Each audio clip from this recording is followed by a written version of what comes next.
In the main event, I did at one point say Stipe by decision. It was a goof kind of thing. Right. I didn't see it going that way. So far, that's what I love about the game, though. You don't see shit like that. You don't see it. But I almost called. But I also have to be truthful about this. 262, 246. A part of me went, Ngannou's going to knock him out in the first round because of the weight. Right. He was so much heavier, and I'm like, Stipe's tough, but I mean, that's a 16-pound difference. A huge. But amazing game plan by Stipe. First of all, flawless. This is one of those fights where you're yelling, man. You're jumping. I had a blast, man. Have you ever seen a more tired fighter than Ngannou? I've never seen a guy more blatantly tired. I don't know. Go back to the Kimbo Slice versus Houston Alexander where they're holding their knees. But anyway, I mean, there's times where guys got really. Mark Coleman's gotten tired in his past, but before Pete Williams kicked him in the face, but. He was exhausted, man.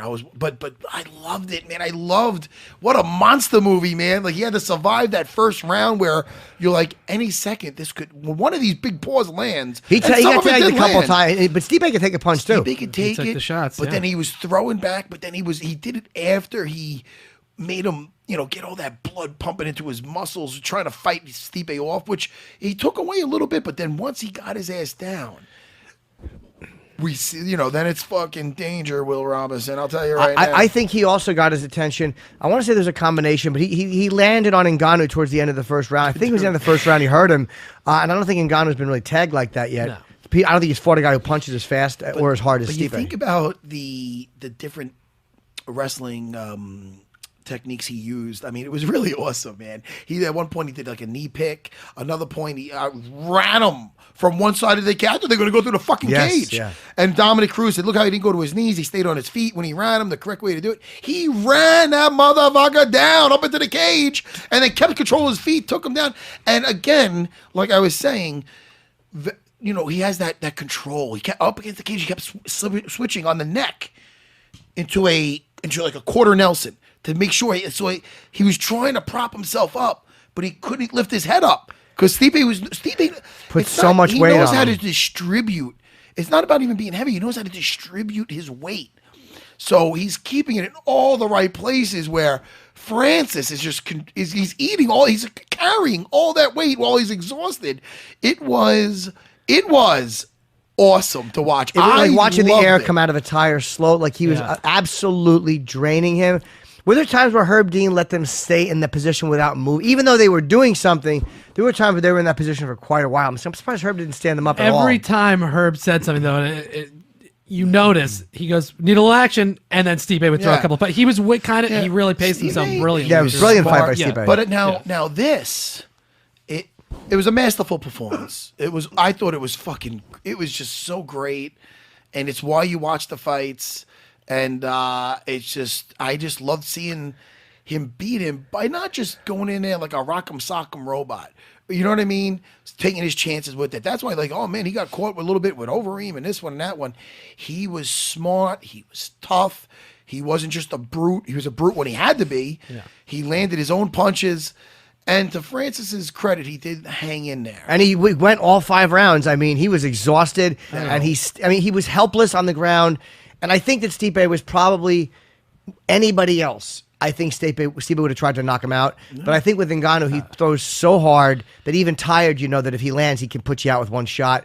Just keep doing this. Oh, for sure. And if you have that technique advantage that Stipe had over him on the ground. And it was such a don't clear screw advantage. Around because Ngannou's so strong, even exhausted, he could just muscle his way out of that. You don't want and at one point, I think up against the cage, Stipe looked a little alarmed in the beginning of the first round. His face, I think he had the same thing Overeem did where he realized this guy is fucking strong. Yeah. And against the cage, it's hard to control him. But Stipe was able to somehow turn him around against the cage early, whereas Overeem was not. Right. Did you guys...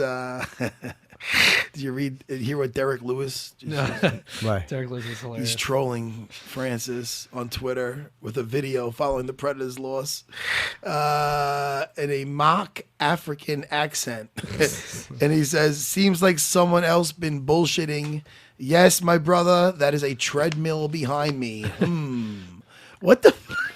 He took like a selfie video of himself with a treadmill behind him, being like, maybe get on the treadmill. Get some cardio up, yeah. But he could. I respect. Imagine that fight. Why not? That could be next. Sure. I respected Ngannou's honesty after.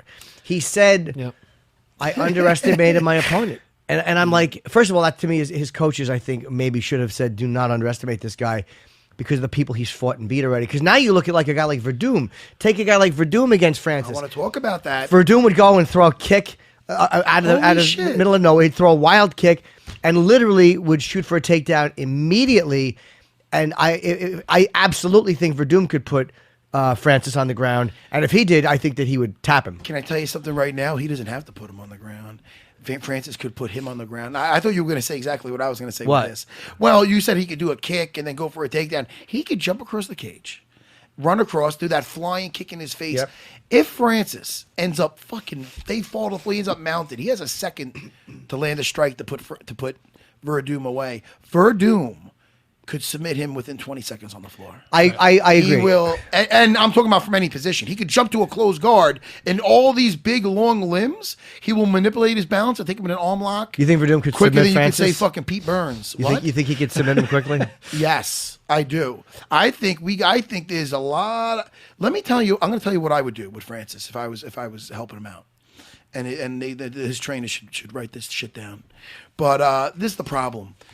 When he got taken down, he showed signs of pushing the head away, lifting up on the with his overhook. As far as takedown defense, there was some, and he's strong as strong. Okay, I'm trying to clean my act up. That's good. But the second he gets on this floor, from the waist down, dead. Strong doesn't really matter. Being stronger when you're fighting Stipe or especially a guy like Verdum doesn't matter if he's stronger on the floor means absolutely nothing. Yeah, and it's actually gonna see the difference is if Verdum ends up on the floor with him, no matter where he ends up.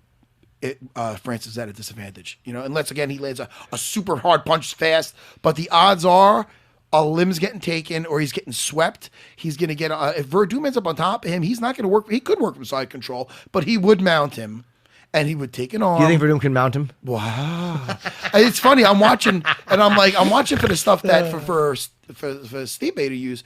But then, then I remember, look, Stipe's rolled at my place before, and he's good. Yeah. I thought he was going to mount him and get in head and arm choke because he's got like an arm triangle. He's got that good. Stipe's good on top. Yeah. But he chose to control him, and again, controlling crossroads. It's not dumb. It's smart. I mean, look, it finished the fight for DC. But you're dealing with that's because he's a former wrestler, and when he transitions that to MMA, they do not have that same. When you're used to mounting people from white belt to black belt for 10 years and longer, you get a sensitivity with your mount where it's like riding a bull. If you're not used to that, and you're a wrestler and you're gonna mount and you keep your legs stiff, guys can push you off a lot easier, and they can't keep that. That's why you see these guys working from cross-side. But for Doom, what?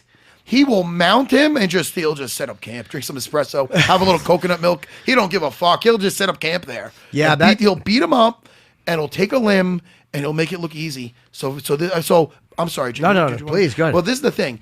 This is what I would do before he does anything. We're warming up. We're cooling down. We're getting another big gentleman. He's mounted on you, and we're not going live. This is what we're doing, Francis. You're laying down. He's gonna be mounted on you, and he's locking his legs underneath your ass. So I have to say I'm mounted on you. I lock my legs under your butt, and I widen my knees so my pelvis is glued to you. Right. Okay?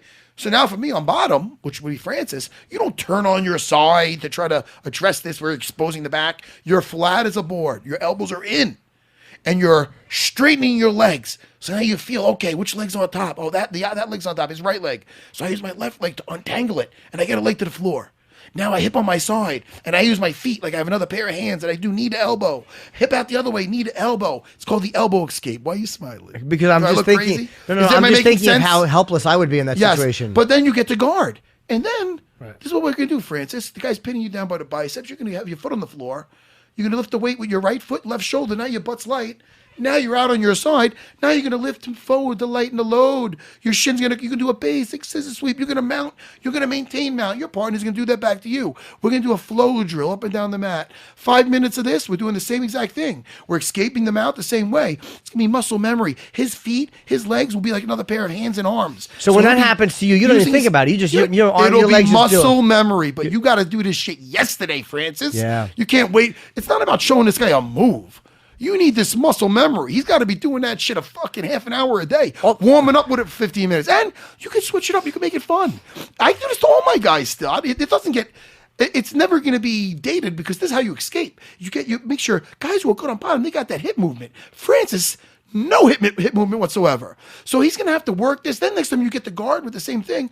Okay, now we try to go up one way. The guy puts you flat. You got your arms above your head. You go the other way. You do an up and over sweep. Well, you like that? I like jiu-jitsu. No, I'm doing shadow jiu-jitsu. You're so good at describing You're so good at describing it. But he will get up and he will do now. He'll get his hand behind him. He'll bridge up and he'll do an up and over sweep. And he's mounted. He'll get the sweeps in.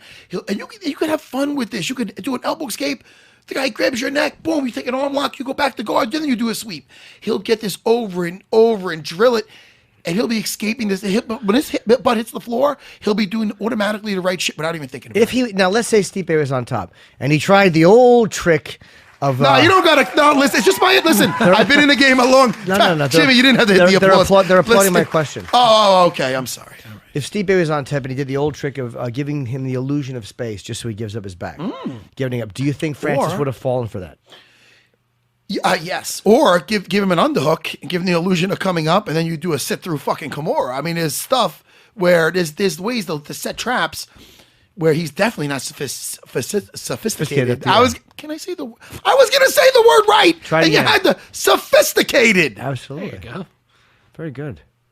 Oh, listen, I got a word right. You don't got to hit that for every two. No, that's true, but it did take you twice. All right. That hurts me. But so listen, Jimmy. So, I mean, what was the question? You answered it already about Stipe being on top and giving the illusion of space. What do you fall for? Probably. But again, I can't criticize this guy at all. I am so impressed. Stipe was incredible. Stipe, and what I can't get. I'll watch that. That fight was a lot of fun, man. But Ngannou admitted that, he goes 4 years in. I saw this stuff I hadn't seen. He was, again, to fight a guy who's been in the game as long as Stipe and who's champion for a reason. 4 years in, when you only have a few, he's improved in a lot of areas. But again, you can't get 8 years of wrestling or jujitsu in 4 years while you're training boxing. So it was very, very impressive. I was impressed that Francis did last through the entire fight. He didn't quit. But he was so fucking tired. Well, now, my question is this. All right, we just talked about Verdum and him. That's interesting. What about Cain Velasquez? I was just thinking Cain, too. Cain put him up against the cage. How about that being his dad?